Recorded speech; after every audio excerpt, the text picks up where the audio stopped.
Matthew chapter 27. Early in the morning, all the chief priests and the elders of the people made their plans how to have Jesus executed. So they bound him, led him away, and handed him over to Pilate the governor. When Judas, who had betrayed him, saw that Jesus was condemned, he was seized with remorse and returned the 30 pieces of silver to the chief priests and the elders. I have sinned, he said, for I have betrayed innocent blood. What is that to us?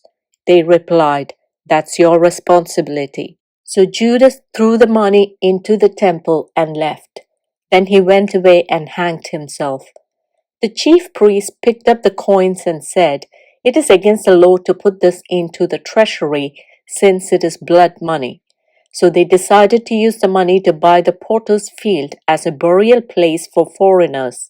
That is why it has been called the field of blood to this day.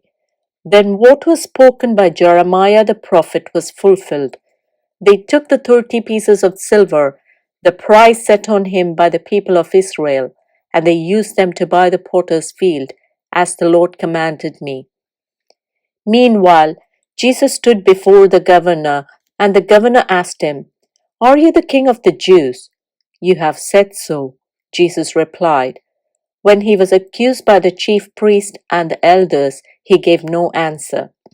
Then Pilate asked him, Don't you hear the testimony they are bringing against you?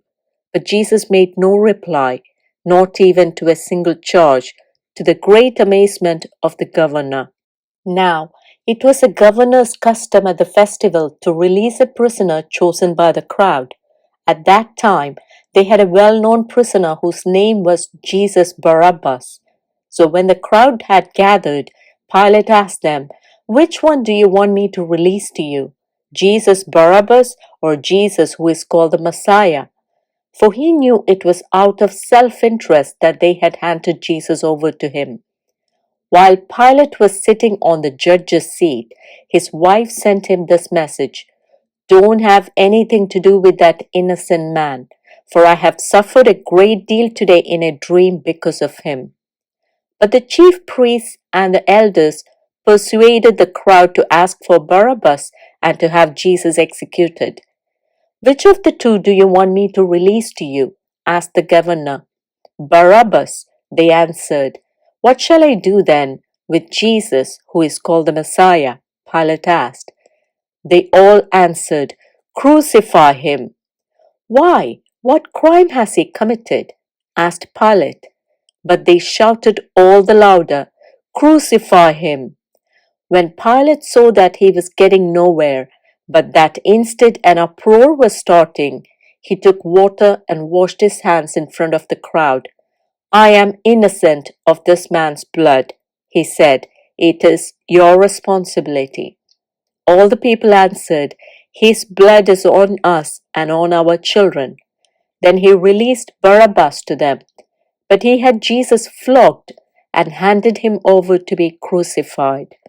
Then the governor's soldiers took Jesus into the praetorium and gathered the whole company of soldiers around him. They stripped him and put a scarlet robe on him, and then twisted together a crown of thorns and set it on his head. They put his staff in his right hand. Then they knelt in front of him and mocked him. Hail, King of the Jews, they said. They spit on him and took the staff and struck him on the head again and again. After they had mocked him, they took off the robe and put his own clothes on him. Then they led him away to crucify him. As they were going out, they met a man from Cyrene named Simon, and they forced him to carry the cross. They came to a place called Golgotha, which means the place of the skull. There they offered Jesus wine to drink, mixed with gall, but after tasting it, he refused to drink it. When they had crucified him, they divided up his clothes by casting lots. And sitting down, they kept watch over him there. Above his head they placed a written charge against him. This is Jesus, the King of the Jews. 2 rebels were crucified with him, one on his right and one on his left. Those who passed by hurled insults at him, shaking their heads and saying, "You who are going to destroy the temple and build it in 3 days, save yourself. Come down from the cross if you are the Son of God." In the same way, the chief priests, the teachers of the law, and the elders mocked him. "He saved others," they said, "but he can't save himself. He is the King of Israel. Let him come down now from the cross, and we will believe in him. He trusts in God. Let God rescue him now if he wants him. For he said, 'I am the Son of God.'" In the same way, the rebels who were crucified with him also heaped insults on him. From noon until 3 in the afternoon, darkness came over all the land.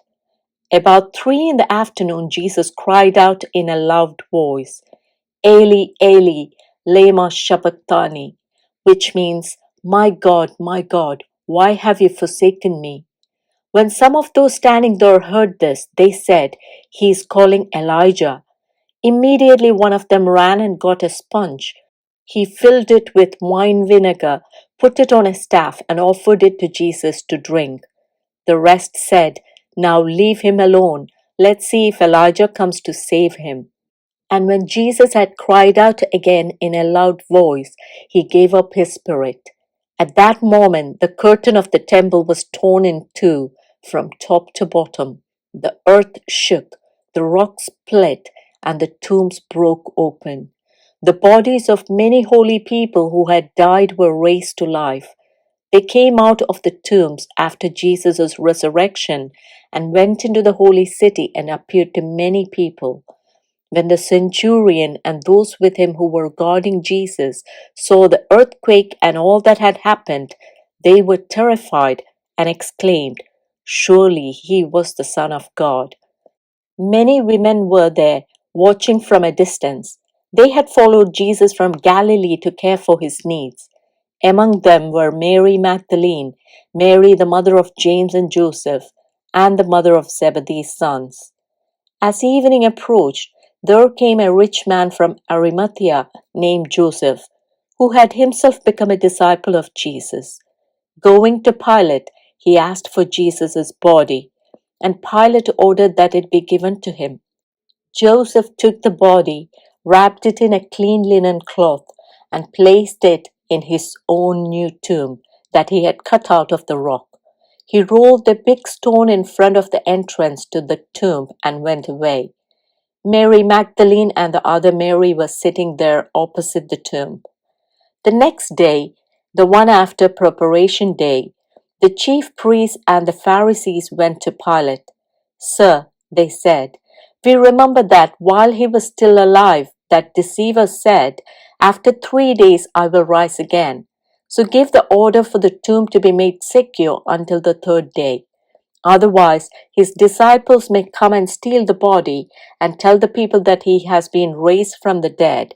This last deception will be worse than the first." "Take a guard," Pilate answered. "Go, make the tomb as secure as you know how." So they went and made the tomb secure by putting a seal on the stone and posting the guard.